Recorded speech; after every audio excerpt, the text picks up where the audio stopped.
Doctor YS Rajasekhara Reddy గారు మనవడు YS Rajareddy పెళ్లి కాబోతుంది. ఈ సందర్భంగా రాజశేఖర రెడ్డి గారి సమాధి వద్ద మొదటి ఇన్విటేషన్ కార్డు ఉంచి ఆయన ఆశీస్సులు తీసుకోవడానికి రావడం జరిగింది. కొత్త వధూవరులు రాజశేఖర రెడ్డి గారితో పాటు ప్రజలందరి దీవెనలు ఉండాలి, దేవుని దీవెన చేత వీళ్ళిద్దరూ సంతోషంగా ఉండాలని మనస్ఫూర్తిగా మాతో పాటు మీరు కూడా కోరుకోవాలని ప్రార్థన. Thank you very much.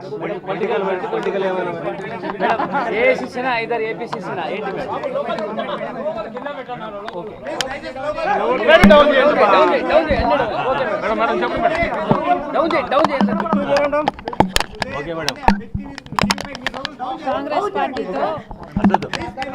పార్టీతో కలిసి పని చేయాలి అని ఇదివరకే నిర్ణయించుకున్నాం. తెలంగాణలో కాంగ్రెస్ పార్టీకి మద్దతు ఇవ్వడం జరిగింది. కనుకనే కాంగ్రెస్ పార్టీ ఈరోజు అధికారంలోకి వచ్చింది. కేసీఆర్ గారి ప్రజా వ్యతిరేక ప్రభుత్వాన్ని దించడంలో వైఎస్ఆర్ తెలంగాణ పార్టీ చాలా పెద్ద పాత్ర పోషించింది. 31 నియోజకవర్గాలలో కాంగ్రెస్ పార్టీ గెలుపు కేవలం 10,000 మెజారిటీతో గెలిచారు. దానికి కారణం మేము పోటీ చేయకపోవడం. వైఎస్ఆర్ తెలంగాణ పార్టీయే పోటీ చేసునుంటే కాంగ్రెస్ పార్టీకి చాలా ఇబ్బంది అయ్యేది. ఈ కృతజ్ఞత భావం కాంగ్రెస్ పార్టీలో కూడా ఉంది.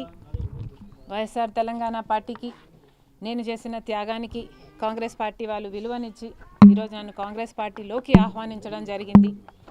కాంగ్రెస్ పార్టీతో కలిసి పని చేయడానికి నాకు కూడా ఏ అభ్యంతరం లేదు.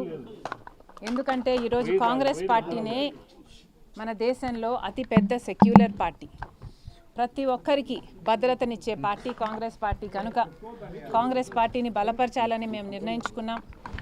ఈ క్రమంలోనే అతి త్వరలోనే యాక్చువల్లీ రేపే ఢిల్లీకి ప్రయాణమై వెళ్తున్నాం. 1-2 రోజుల్లోనే మీ అన్ని ప్రశ్నలకు సమాధానాలు వస్తాయి.